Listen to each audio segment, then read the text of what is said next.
Well, good afternoon. Happy Valentine's Day. It is Friday, February the 14th.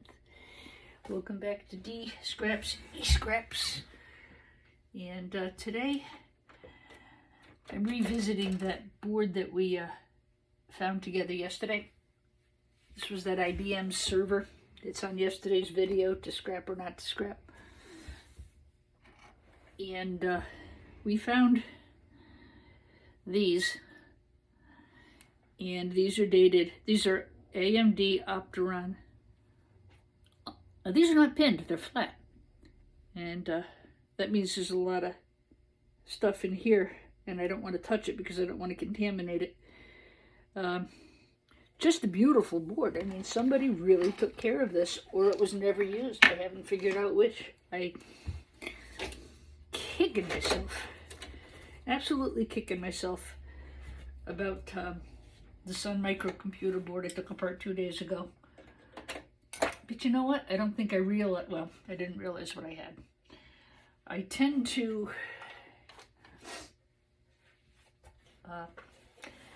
really just take them apart and scrap them, not so much from a financial standpoint, but from the fact that, well, they're old technology, they don't work, or they're slow.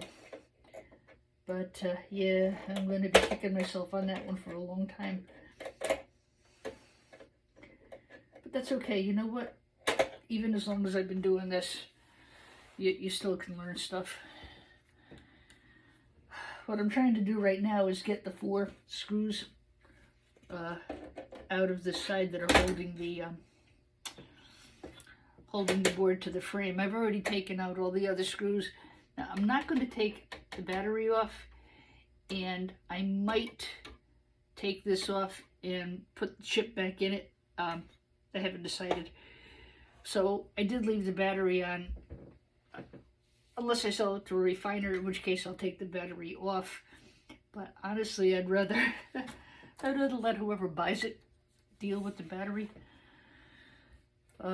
If somebody buys it. If not, well, you know, just shred the thing. So let the board sort.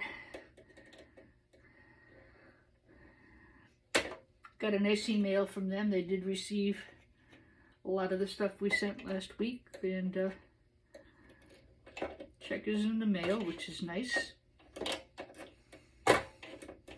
You know, even as long as I've been doing this, you know, they sent me a couple more suggestions of, you know, how they would like things done, and that's fine. I'm glad to do it.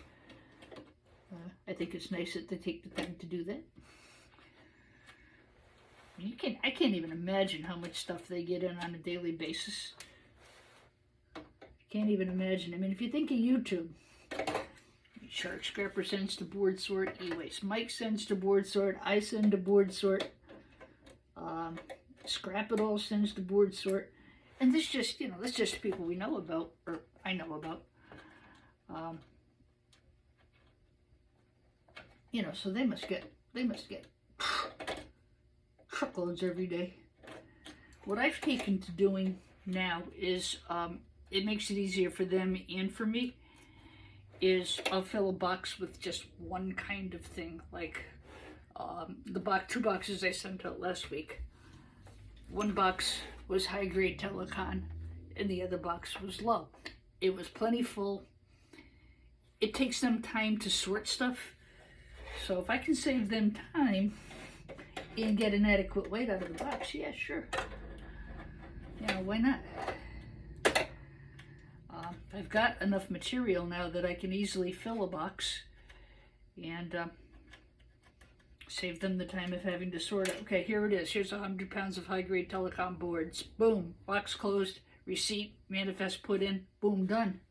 They're going to open it, they're going to check the boards, they're going to weigh it, and it's going to be much quicker for them. Again, just a suggestion. I know I've said in the past that I often put a couple different things in the boxes to maximize my shipping value. And you know what? I think that's just I don't know that I'm going to do that anymore. We'll see. You know, shipping is $1 a pound no matter how you do it. at least. And that's with me packing it myself. Your best bet for shipping is the post office priority mail so it can be tracked. FedEx isn't too bad. I found going through Staples that it's a little bit less money. But I do have a shipper here in town I've used since I've opened the music business, and that was 40 years ago. I'm old. And I really like him, and sometimes I just will bring it to him and have him ship it for me and pack it and whatever, because I tend to have a very fast turnover. I just don't want the mess in the house. Okay, now this is going to slide. I don't know if you can see, this is a blue plastic thing here, and I'm going to slide that up, and I should be able to free the board. There we go. So I really didn't have any difficulties freeing this board. I'm going to sell it as is. I'm going to leave the battery on because I don't want to be the one to break it. I'll put the CPU chips back in this and I'll sell it with those. Let's see what happens. I'll keep you posted. You know, nobody may want it, but somebody might. Now, how about grading this board? Well, it's a dual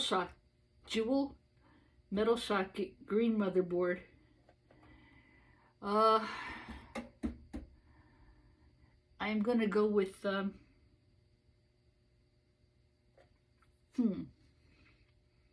it doesn't have a lot of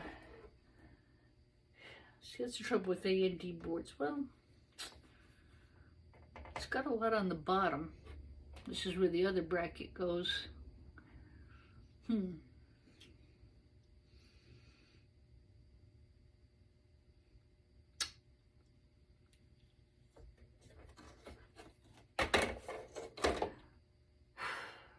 I think dual metal socket motherboard will be fine for this. No question about the value. There's plenty of good chips. It is very densely populated. Now, what they'll do at Board Sort is server boards will have their own category, like small plastic socket, dual motherboards, multi-socket motherboards. And it's a nice board. It's heavy too. I don't know if you can really see this in the video, but that's a very thick and very heavy board. So that board is from an IBM, whatchamacallit? That is from an IBM System x3655. Okay, so this board will be for sale if anybody's interested. I can't see any reason it wouldn't work. It's beautifully clear, clean. Even, look at this, even the heat sinks were clean. You know how heat sinks are usually full with hair and gook and everything else? That's not. Those are clean. So, if anybody's interested, this, by the way, is an IBM FRU 40K7438. I'm going to wait before I scrap them in case there's any interest in the computer or the boards. This is, I think this is a powered backplane board. So it's got some nice gold fingers. And again, I think I'm going to hold on to that too. I'm going to list some of these parts, I think, just to see if someone's interested in it. All right. I probably will get another video up shortly. But I did want to do a follow-up on that IBM board from last night. I don't see a plate inside here with the date for this computer on it. So I'm going to just base it as being from the 2005 era based on those chips. Yeah, I don't see anything else with that. So I'm going to make sure I have all the parts. I'm going to put that away very carefully, and I will see you in the next video. Just in case. Stay wonderful. Mwah.